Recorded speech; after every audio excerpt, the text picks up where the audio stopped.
बिजली का बहरान बदतरीन शक्ल इख्तियार कर गया। मुल्क के मुख्तलिफ शहरों में तवील लोड शेडिंग ने शहरियों को परेशान कर दिया। शदीद गर्मी में घंटों बिजली बंद होने पर शहरी दुहाई देने लगे। ना घर में ना पानी है और ना बिजली है।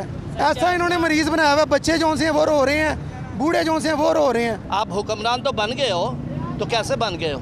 इस आवाम की वजह से बने हो, वरना नहीं होता कुछ भी। 14 घंटे लाइट जा रही है यहाँ पे, लोगों का बुरा हाल हो गया। चलो हम तो घर के बाहर निकल के बैठ जाते, खवातीन हैं, बच्चे हैं, बीमार हैं, क्या हाल हो रहा है उनका, कोई पुरसाने हाल ही नहीं है। रोज़ का मामला बना हुआ, तकरीबन पौने दो महीना हो रहा है, पूरी रात जाके हम ज़िंदगी गुजार रहे हैं। हर आधे घंटे के बाद 3.5 घंटे जा रही है लाइट। अब इसमें क्या सोएंगे, क्या कामों पे जाएंगे और क्या जो ना आराम अपना करे और क्या बच्चों की। अब इन लोगों को तो शर्म नहीं आ रही है। हुकूमत ऐसे वैसे ये बदनाम हो चुके हैं, हर आदमी तो इसको मंदा बोल रहा है। अवाम पूरी इस वक्त इनके खिलाफ हुई है। बत्ती बंद रही हर वेले, थके टुटे जाइदा, घर पानी पीने नहीं लभदा, बच्चे बिलकते हैं। इन्नी गर्मी है कि बहुत परेशान है गया। 2-2 4-4 घंटे लाइट बंद कर रहे ने, बेड़ा गर्क किया पे।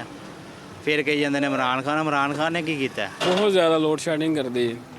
पिछली दौरा हुकूमत इमरान खान की थी, इतनी लोड शेडिंग नहीं थी। 3.5 साल, पौने 4 साल। पाकिस्तान में रहने का क्या फ़ायदा जब पाकिस्तान को सुकून ही नहीं है। बिजली जो है 2-2 4-4 घंटे नहीं आती है। हम बड़े परेशान हैं। ये देख लें, पंखे हम हाथ वाले चला रहे हैं। इससे बेहतर था कि इमरान खान की हुकूमत ठीक थी कि उसमें तो बिजली के लोड शेडिंग का दौरानिया नहीं था। अभी तो 12-12 घंटे बिजली नहीं होती।